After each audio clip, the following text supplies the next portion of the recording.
Hi, I'm Shannon from houseimprovements.com, and behind me you'll see that I've started another deck project, and I'm out here at the cabin build.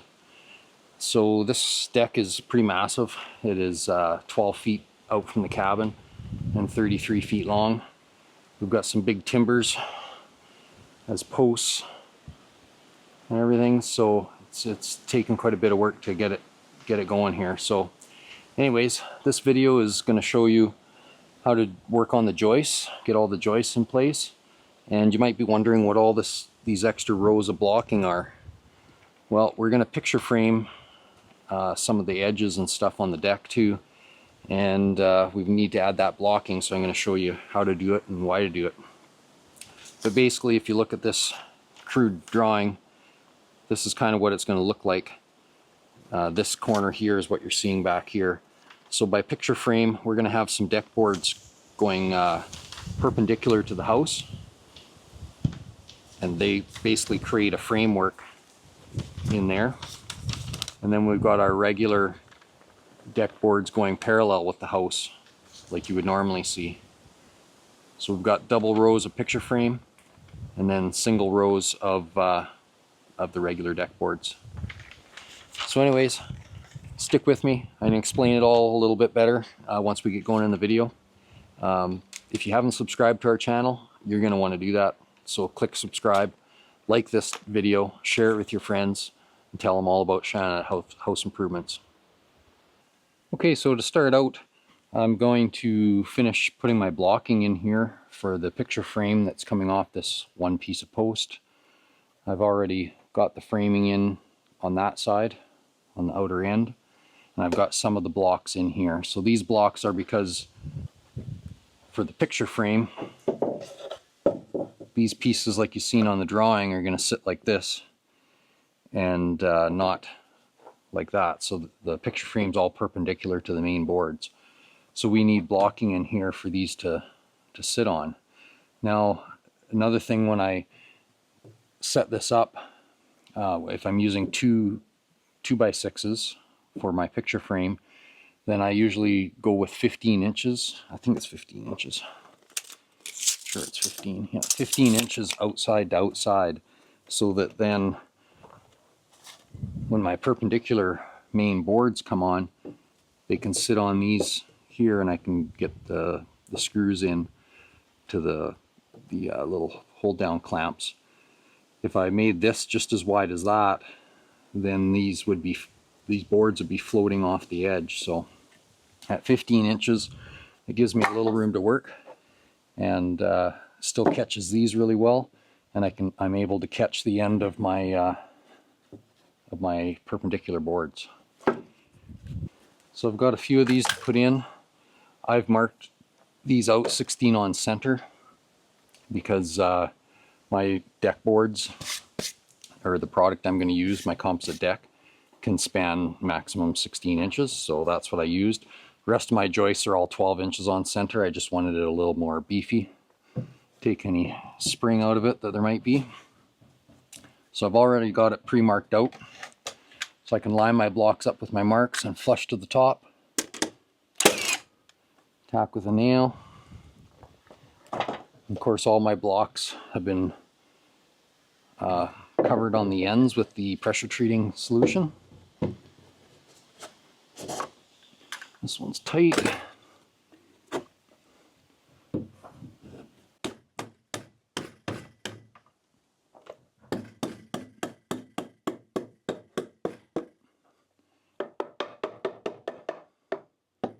Okay, so I'm just getting my one end on each one flush, getting a nail tacked in it. And I kind of do one side before I get them all in, and then that way, if things are a little tight, you usually have a little bit of movement to help you get them in there. In this case, as I get closer to the end, I don't have as much movement.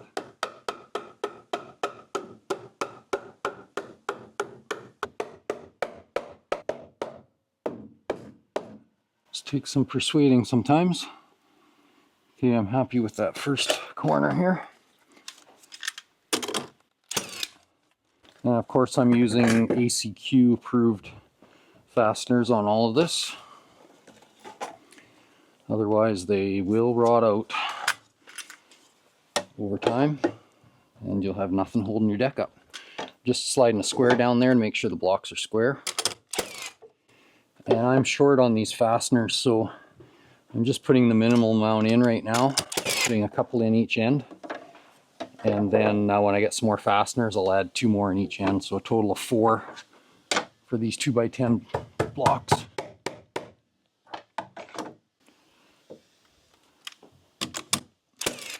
Okay, so I've got 2 in each end there. Now on these ones, I just need to line it up with my mark and flush it up and get the top one in.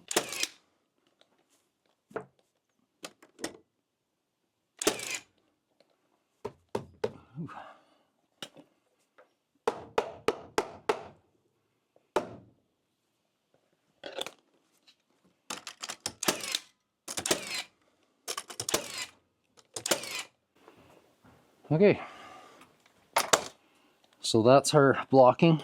I like to do that as much as I can before I have all the other joists in the way. Unfortunately, I'm still going to have to come back and add those extra nails in, but that's just the way it is. It's too far to run into the city to get more nails. I forgot to bring them out. Okay, so then now that I've got that, I've got regular joists. I've got 5 of them. I've got them pre-cut and they go in between here. So on this end, I've been taking my joist hangers right here, and a block that's the same size as my joists. My joists are ranging anywhere from like 9 and what was it now? I'm trying to think. 9 and 5/16, I think.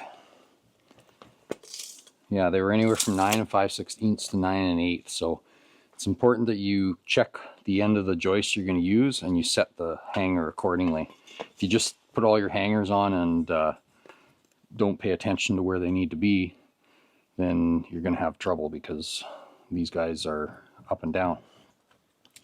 Another option you have is if you had 2 people or a couple blocks, a block nailed on each end, you could set your joist in flush, put a toenail in each end, and then slide your hanger up and put it in there. That's a pretty easy way. I'm going to show you this way just because it's a little bit more difficult, but sometimes if you don't have what you need with you, you just can't do the other way. So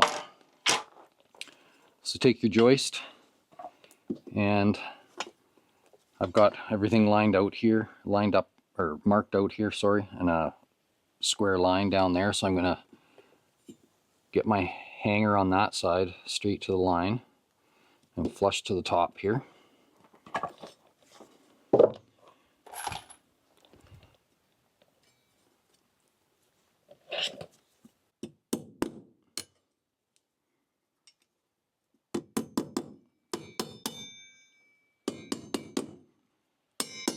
Okay, and get some of these hanger nails in.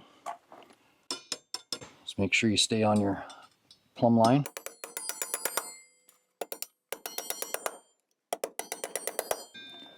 Okay, you can see this side's flopping in the wind, but that's all right. We can put that on once we have the joist in there. If you get that all nailed on, sometimes it's just hard to slide the joist in. So I'm going to grab a joist. I've got all my joists marked with the crown up. Just going to lay it out there so it's... And I'll set that end in.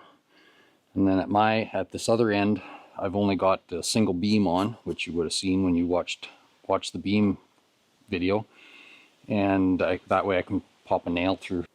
Look for my arrow indicating the crown right here, so crown is up.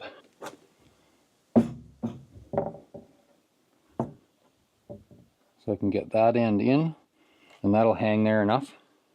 And then out on this other end, I can slip this down in here, because the hanger is going to hold it up on that end.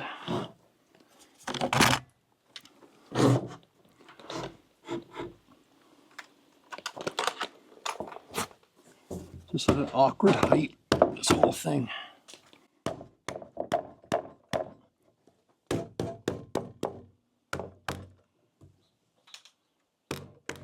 And I marked my lines on the wrong side really, because it'd be nice if they were on this side that I'm standing on. So get it to the line, mark it flush, and then I'll just put one nail in the end. And that'll hold her down there until I can put my hanger on. So let's take a look at doing the hanger a little closer in. Okay, so I'm flush on there. I'm good on my line on the other side. So now I can just simply slide a joist hanger up tight to the bottom. Get a nail going. Make sure you're using the proper fasteners. Depending on the hanger you're using, there'll be recommendations.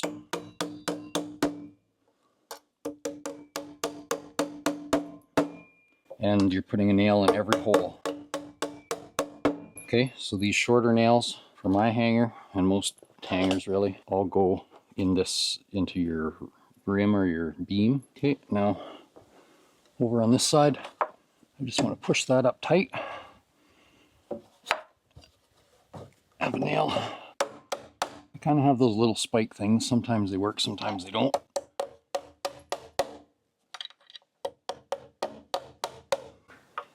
Get your hanger nails in. And then on the side, there'll be on each side either 2 or 3 more of these holes. You may need a longer either structural screw or a longer spike. And I can't nail them right home yet because my outer second ply of the beam isn't on. And these would be in the way sticking out on the other side to do that. So I'm just getting them all started. And then I'll just have to come back and pound them home. Same thing on this hanger. I can go back to this end. Get things started over here. Right on a screw there. So one of my bolts, one of my ledger bolts, is right at that hole. So unfortunately, I'm gonna have to just cheat and go in this hole. There's no way around that bolt. Get my long nails. These nails now I can drive home, because this is staying here. So these basically go through the joist and into the rim. 2 more on this side.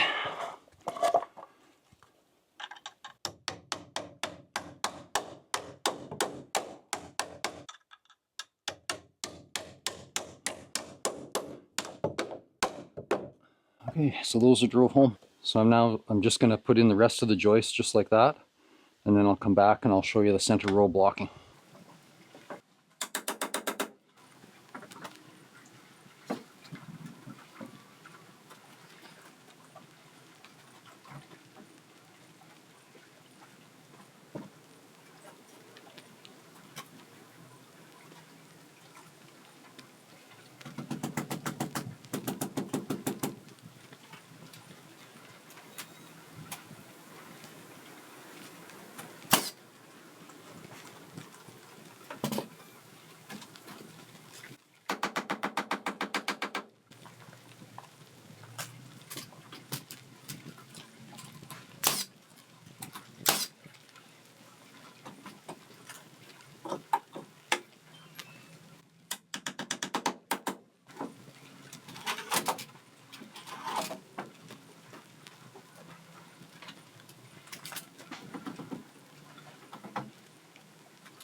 So as you can see, I've got quite a few more joists put in. You could probably tell in that last clip there, I was starting to get rained on, so it was really hard to video. So I just went ahead and put as many more joists on as I could. That was actually yesterday. Because I had the roof here, I was sheltered, but it was just hard to shoot a video because of the dampness. But anyways, I got the joists on. We'll take a closer look at that in a few minutes. But one of the last steps of doing the joists is putting a row of blocking down. So generally floor blocking, you want to have at least a row every 8 feet or in the middle of your span. So I've got 12 feet, so I'm going to put a row blocking at 6 feet and get it all in there. I've got some pre-cut starting from this end. So all you want to do is make a measurement. I just used the cabin as my starting point and I went to 6 feet. So I'll just snap a line here. Normally I would wait until I've got the whole thing done, but kind of trying to finish up this video. So I snap a guideline and I'm going to put a row of blocking along there. And obviously, you know, if you line your blocking straight up, centered on that line or whatever, you're going to have a heck of a time nailing it. So the common practice is to stagger your blocks. So one block will go on the right side of the line, the next block will go on the left side. And that just allows you to be able to end nail it all in. And it still gives you the strength you need. Really, what this blocking is helping take some of the load off of every joist and even the load out between the joists beside it. That's really what the job of it is. So I've already got these blocks out here, so I didn't figure there was any point in adding another block when that one's so close. So my first block is going to be actually my second space in. And you just want to put your blocks in and flush to the top of the joists. And these are 2x10s. So I'm going to use 4 nails in each one. Framing nails is going to be enough. So we'll get it down in there. Flush it up. Nailers on.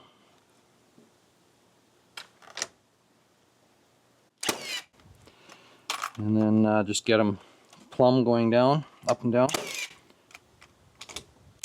And I'll have to go down to get the 4th nail in from the bottom just because I can't, with my joist being 1 foot on center. It's pretty tight to get the nailer down in there, so I'll just be able to do that easier from the bottom. Get in as many as I can, and then I'll have to crawl along on the bottom and get the rest. Pull this nail out that I used for the chalk line before I step on it or kneel on it. Okay, so we've got that one in.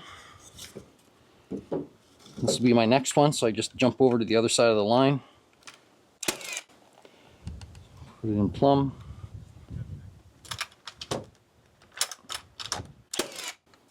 Yeah, it looks like 2 nails is going to be the comfortable amount I can get in from the top, and then I'll have to do 2 more from the bottom. And I'm using pressure treated lumber, so of course I'm using the ACQ approved fasteners. So another thing you want to check as you go along, say about every 3rd space or so, make sure that your distance hasn't, you know, expanded or contracted too much from your blocks being either a little bit long or a little bit short. It's okay. I mean, if you've measured over, or you've gone over 3 and you lost an 1/8, you know, just cut your next block, you know, a little bit longer. Just try to keep it as close as you can to keeping the joist straight. So I'm going to put in this one here, and then I'm going to double check what that number is, what that measurement is. I'm going to move my board away here. Okay, so don't forget to treat the ends of your cuts on all these blocks too. So far I've gone through 1 liter of that treatment on this bit that I've done. Actually, I'm started on my 2nd liter. So it's going to be close whether that's going to be enough to be done. For you in the States, I believe that's a pint. Or a quart. I don't know. I don't even know. There's 3.84 liters in your gallon, so I've used one of those liters.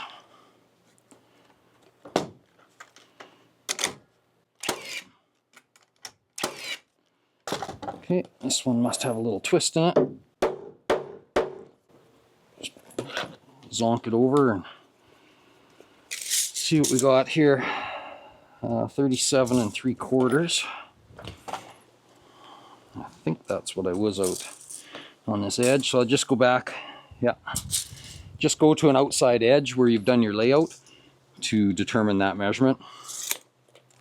And then a lot of times what I do too is once I get going along about in the middle, you know, if I've gained or lost a little bit, what I'll do is I'll leave a block out in the middle and then continue on, and then I'll do an overall measurement from end to end, and then, you know, do what I have to do to cut that block and shrink or push the deck apart. But generally, if you're kind of keeping on top of it every third joist, it's not going to get away from you, and you're going to continue to be pretty close. So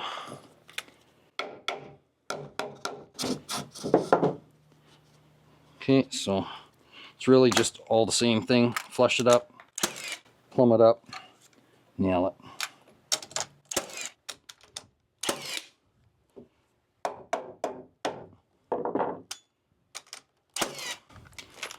And continue on through your whole deck. So you can see my flashing, my peel-on membrane flashing coming down there. I've got a video on that when I did the ledger, so check that out. Got all my joist hangers and proper nailing and everything in there. You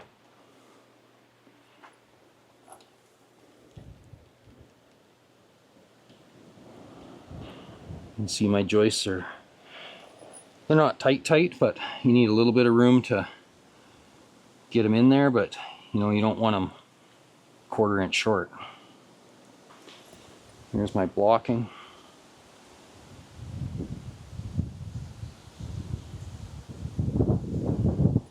Here's my blocking out here for my picture framing. And there's those, I've got my extra ply on out there, my second ply for the beam now. So I'll be able to drive all these nails I left short, drive them all home.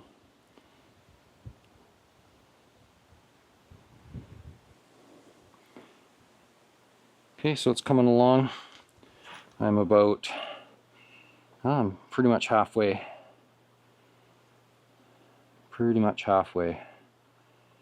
So doing these videos slows it down, but it's coming along. So it's about time to wrap up this video. So this one was just showing you the joist framing and the blocking that you need in your deck, and whatever little tips and tricks that I showed you also along the way. Thumbs up as always, subscribe to the channel, check out the next video.